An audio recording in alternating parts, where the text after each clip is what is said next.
moment is now. The whole world is racing to critical minerals, and Africa has the best critical minerals reserves. Aon and Invest Africa, we've been partnered for quite a few years now, and it's always an excellent event, bringing together multiple stakeholders from the mining industry.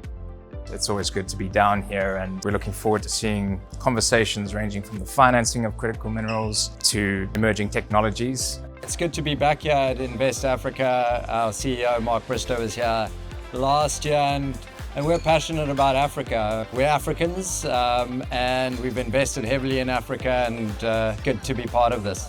It gives us a platform to talk about what we do. I think that because of the type of public and the level of the public that we do have here, so really a public that can understand the issues that companies can face, and it is used in a way that it will improve what is currently happening in Africa. I think that the key takeaways from this morning would have been one, sustainability, two, transparency, and three, the need for funders in the mining sector to actively participate in each transaction together. Really, the key takeaway today is partnerships, positive, proactive developments, and working together to create a better future for the mining operations. I think first and foremost, Africa as a whole is very underexplored, has significant potential in terms of discoveries in the next few years.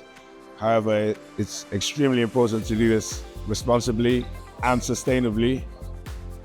So, of course, we need to use science, technology, artificial intelligence to improve the processes, both in exploration, so that we can better target the exploration that are most promising deposits, but also the mining itself and the processing of the ores, because they bring the most environmental and social effects.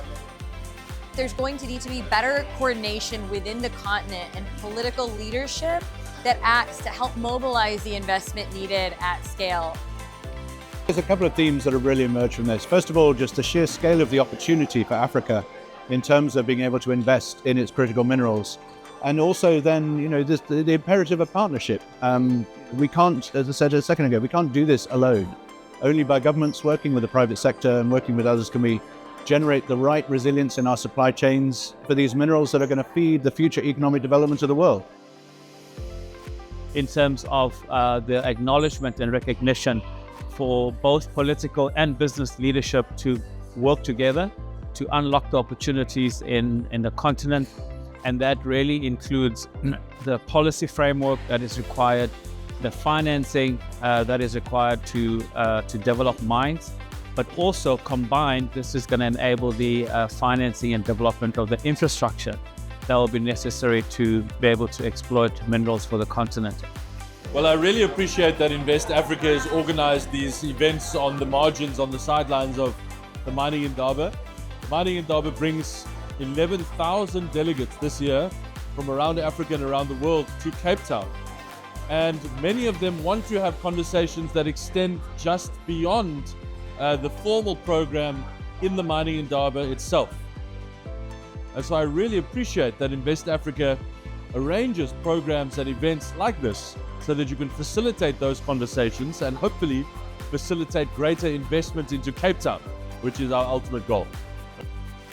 Invest Africa gathers our shareholders, our investors, potential other capital that is going to be channeled into the mining industry and the renewable energy industry that's going to decarbonize them.